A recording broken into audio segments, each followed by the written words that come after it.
The obvious question is why Canada and why now? But the way that a lot of people are looking at this, Wael, is the geopolitical bet on safe energy supply. How much were you thinking about that? I'd start off by saying, actually, this is just an important point on the journey that we have been on, a journey that started over 3 years ago, where we said we want to methodically transform the company, and that's what we've been doing. And so the inflection point came that as we continue to deliver performance, discipline, simplification in Shell, we felt that it was time to look at more and more capital reallocation, and we felt that we had earned the right to be able to grow. And so the announcement yesterday for ARC was essentially just a step in that journey that we have been on. We had been looking at ARC for over 2 years, and so that, of course, predated the Middle East crisis. I've particularly been attracted to multiple elements of ARC. I mean, first and foremost, this is a liquid-rich play, high-quality resource, low cost, long duration, in a terrific basin like the Montney Basin with low carbon intensity molecules. And so we like that piece of it. We like the synergies, the adjacency to our own assets, and the integration into LNG Canada, our LNG project in Canada there. And then thirdly, we really like the people. We like the culture that they had developed over 30 years. And so this well predated the crisis, but of course, always helpful to be able to have a diverse source of supply to meet the growing energy demands around the world. So a growing demand, does that mean you have a growing production, a growing supply into the 2030s with this additive deal, Wael? Absolutely. So we had in the past guided to a 1% CAGR growth between now and 2030 for our oil and gas production. On the back of this deal, we have guided to a 4% per annum CAGR, so a significant growth uptick between 2025 and 2030. But importantly as well, it gives a long-duration growth platform. It allows us to add 150,000 barrels per day of liquids out in 2035. And the inventory we're talking about is well above 15 years of inventory into up to 25 years in certain areas. And so this is just an exciting growth platform that is underpinned, in my mind, with the liquids opportunity, but also with significant optionality for the gas through our existing plant and possibly through a second phase of that development that we have in LNG Canada.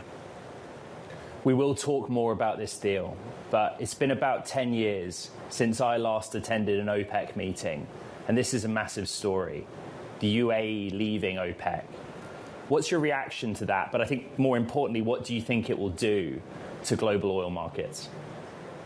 Yeah, difficult to call. I mean, very, very early days. And of course, I'll leave it to the UAE leaders and to OPEC to opine on it. What I would say is, OPEC is roughly a third of the overall liquids production of the world. And undoubtedly, demand for liquids continues to grow. And I mean by that oil, condensate, and so on and so forth. The most important influence of OPEC has typically been in who has the spare capacity and how do they choose to deploy that spare capacity. And so that will be, I think, the calculus that will have to be made in the coming weeks, months, and years. For a company like ours, of course, our focus has been on, indeed, diversifying production. We have production in OPEC countries and non-OPEC countries, but also, importantly, continuing to make sure that we look at new horizons to be able to grow our production. And that, of course, we do through both exploration and M&A, deals like what we've done, for example, here in Canada. And so I think at the end of the day, what will be important will be supply-demand balances. We know that those are going to be tight for at least the coming months, if not at least the next year plus, given the closure in the Straits. The question will be longer term, how does all that pan out? And I think that's too soon to call at the moment. What was the environment that you closed this deal in? How tight are global energy markets right now? We're thinking a lot on this program, Bloomberg Tech, about energy security, but Asia and Europe, it's hard to gauge the severity of how real a supply crunch is. The markets are tight. I won't play it down at all. We're talking about 900 million barrels that have not been produced in the last couple of months, and that's been replaced by essentially stock drawdown. We're now sort of starting to reach some relatively low levels. We're talking about demand curtailment in certain areas. We're talking about fuel switching. So this is profound. And not just for oil, by the way. It also plays in, of course, for LNG. 20% of the global LNG production comes from the Middle East. And all this is happening with the backdrop of sustained growth in energy demand, of which, to your point, Ed, some of it is being, of course, contributed to by the growth in AI and technology demands. Exactly. And so it is indeed a tight situation. And this is why it's incumbent upon us, the energy sector, to continue to invest in all forms of energy, to make sure that we are able to provide that energy to support multiple countries as they're looking to both grow in their own consumption of energy, but also those that are looking to underpin their AI and technology journeys ahead. So, Wael, should investors expect more M&A coming from you? Look, we've always talked about the bar for M&A being a high bar, and I absolutely hold on to that. This deal crossed that high threshold that we had. We didn't need to do this deal, by the way, for avoidance of that. We were very comfortable being able to meet our commitments out to 2030 and potentially to continue to methodically add resources to our overall funnel. This deal worked out perfectly because of the arbitrage in where share prices were. We got the bumps because of our outperformance recently, and of course some of the tailwinds from the Middle East. ARC didn't have the same simply because of the nature of their portfolio. So this worked because of that. The timing was excellent, and I think we got a good deal for both sides.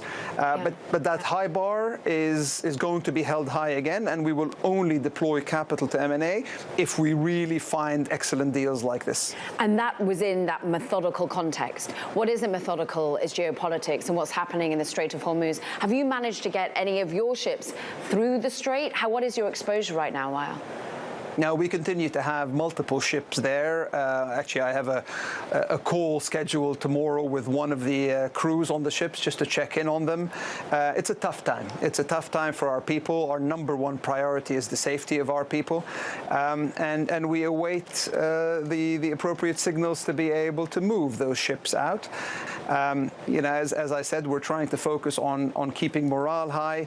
And many here in headquarters and well beyond across the Shell family are looking at everything they can do to be able to meet our customer demands, which of course, those demand levels continue to be high, but we're running at roughly 15 to 20% less molecules than we were just 2 months ago. And so, I just continue to be incredibly proud of what everyone in the company has been doing to be able to contribute.